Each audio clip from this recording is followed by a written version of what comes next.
Kembali di Landstalk kita masih membahas soal urbanisasi. Saya ke Pak Waro, Pak. Ini kalau kita bicara soal urbanisasi, Jakarta itu menjadi istilahnya lampu gitu ya. Terus round-round pada datang ke situ. Tapi dampak dari itu juga tidak selalu positif gitu kan. Terus kalau dikatakan kita harus punya modal segala macam, modal keahlian finansial, nggak semuanya juga bisa kayak gitu.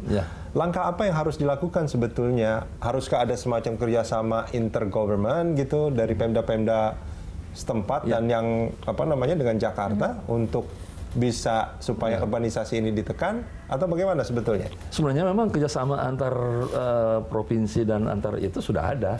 Tetapi ada yang langsung berkaitan dengan urbanisasi dan ada yang tidak langsung urbanisasi. Umpamanya Pemda DKI investasi kegiatan di daerah-daerah tertentu untuk bisa memberikan, karena ini take and give.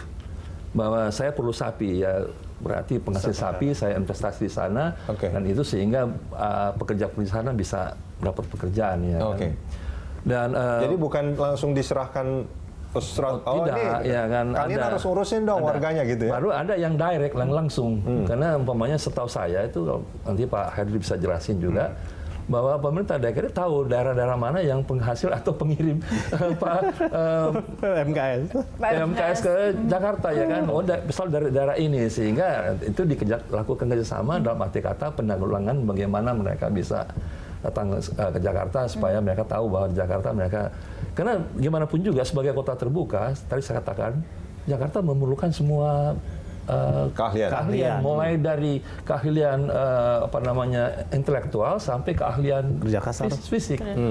Bercermin dengan seperti Singapura kalau umpamanya kekurangan tenaganya seperti itu, dia buka. Dia kan rangsangan. Kalau Anda bisa masuk dan Anda mau diperlukan, nah setelah itu dia tutup. Nah mungkin barangkali pendekatan ini bisa dilakukan dengan melihat daerah penghasil ini adalah begini. Hanya saya memang tadi ada faktor musiman, ya kan. Seperti ini kita lihat di daerah-daerah banyak terjadi longsoran, ya. Nah, Jakarta harus mesti antisipasi lagi. Siap-siap nih, siap-siap tambah banyak. Kenapa? Karena kemungkinan dari bencana juga bisa mengakibatkan bisa aja bencana itu, bisa juga paceklik, atau bisa musim yang tidak terjadi apa-apa, ya. Bisa juga pilkada. Contoh pilkada umpamanya seperti begini.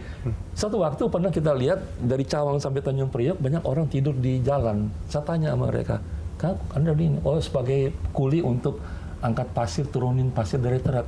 Jadi ini siapa? Ini satu kampung. Ini calon lurah, ini carik, ini gagal di kampung. Kenapa gagal? Ya kalau kita tinggal di kampung, ya kita akan dikucilkan oleh ini karena dianggap gagal. Gimana saudara-saudara Anda di kampung? Oh aman karena masih keluarga. Kita yang tadinya lawan politik, ya tapi herannya dia bisa kumpul uang sampai bisa ratusan juta. Kembali lagi pada pemilihan berikut untuk bisa antisipasi. Bertarung lagi. Kirain untuk bertarung lagi nantinya. Ya bertarung lagi. Isinya untuk mencari modal. Ya mencari modal itu. Jadi kalau kita lihat Jakarta itu punya peluang. Nah, dengan mempelajari hal-hal seperti begini, ya sebenarnya kalau dilihat ya contoh sederhana aja deh. Pembantu yang ada di Jakarta itu berapa banyak yang mengirim uang ke daerah yang kemudian memberikan hasil yang daerah yang cukup besar. Banyak. Pada era TKW dan TKI sangat tinggi, itu devisa yang mengalir ke daerah yang tadinya daerah yang paceklik, daerah yang belakang itu cukup tinggi. Ya.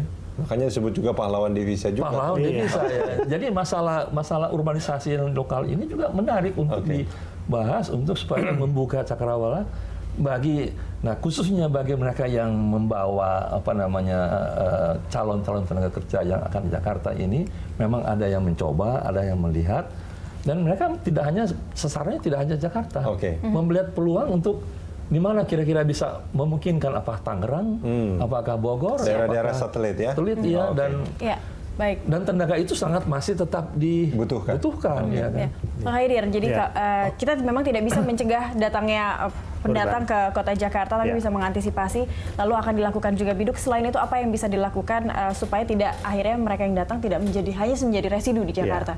Yang pertama, kita lakukan kerjasama juga dengan daerah lain, seperti provinsi lain, dengan melalui mitra praja utama. Nah, ketika mereka urbanisasi datang ke Jakarta, mereka menjadi residu, kemudian kita lakukan identifikasi, kemudian kita lakukan rehabilitasi sosial di panti kita.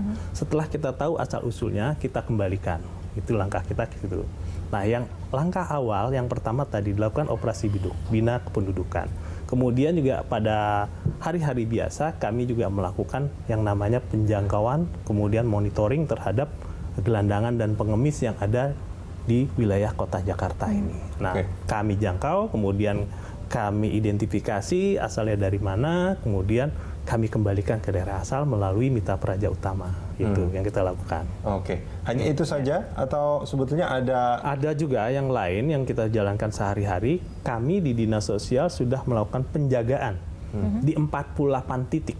Oh, di mana? Di luar Jakarta? Seluruh Jakarta, seluruh di Jakarta. 5 wilayah. 48 titik ketika urban itu masuk, kita lihat kalau urbanisasi ini akhirnya berdampak menjadi PMKS, itu bagian dari kami Dinas Sosial untuk menjangkaunya dan merehabilitasinya dan mengembalikan ke daerah asalnya. Langsung mengembalikan, tidak ada dilakukan rehabilitasi selama 21 hari di Panti Bina Insan yang kami miliki itu.